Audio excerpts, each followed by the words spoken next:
Ils ont beaucoup apprécié ce qu'on a pu faire. Mais ça m'a permis aussi non seulement d'échanger avec les journalistes, mais aussi de recenser un certain nombre de problèmes, notamment la maison de la presse. Parce que je ne savais pas que la maison de la presse était presque abandonnée depuis des années. Et puis également un certain nombre de difficultés qu'ils rencontrent, notamment les journalistes qui travaillent la nuit, ils ont peur parce qu'ils n'ont pas de gilet de reportage. Donc il y a assez de petits problèmes que les journalistes ont posés qu'on va essayer de résoudre au cas par cas. Et les journalistes doivent jouer un rôle extrêmement important en cette période de refondation et de rectification institutionnelle. Nous avons constaté que depuis le 5 septembre, le pays avance et positivement. C'est à nous, journalistes, de parler de tout cela. C'est à nous, journalistes, d'œuvrer à ce qui est la cohésion sociale, à ce qui est la solidarité entre les Guinéens.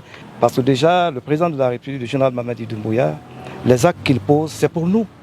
Et c'est pour les jeunes d'aujourd'hui qui vont en bénéficier. Et quand on parle de Simandour 2040, c'est les plus jeunes qui vont plus tard en bénéficier. C'est vrai que nous, les anciens, on va en avoir, mais les plus jeunes vont plutôt beaucoup bénéficier. Donc ils doivent tous s'impliquer à ce que la Guinée continue à avancer avec le général Mamadi Doumbouya.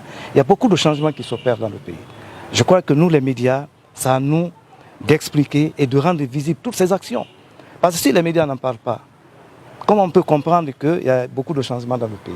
Je suis arrivé, mon premier constat était qu'entre l'émetteur de la RTG et l'émetteur de RFI, l'émetteur de RFI était à un niveau un peu supérieur que l'émetteur de la radio nationale. J'ai appelé les techniciens que ça, on doit changer immédiatement. Je crois que les techniciens sont mis à l'œuvre, ils sont en train de changer pour changer le filaire, pour que l'émetteur soit encore plus élevé. Et ça agrandit déjà la couverture au niveau de la région de Zérékouré. Donc déjà, c'est des actions qui sont en cours. Deuxièmement, nous avons aussi le bâtiment du DRIC, la direction régionale de l'information et de la communication, le bâtiment qui est bloqué depuis des années. Et je suis en discussion avec la société qui est en train de construire pour voir comment relancer et très rapidement. La priorité aujourd'hui, c'est de changer le visage de ce bâtiment, de ce service.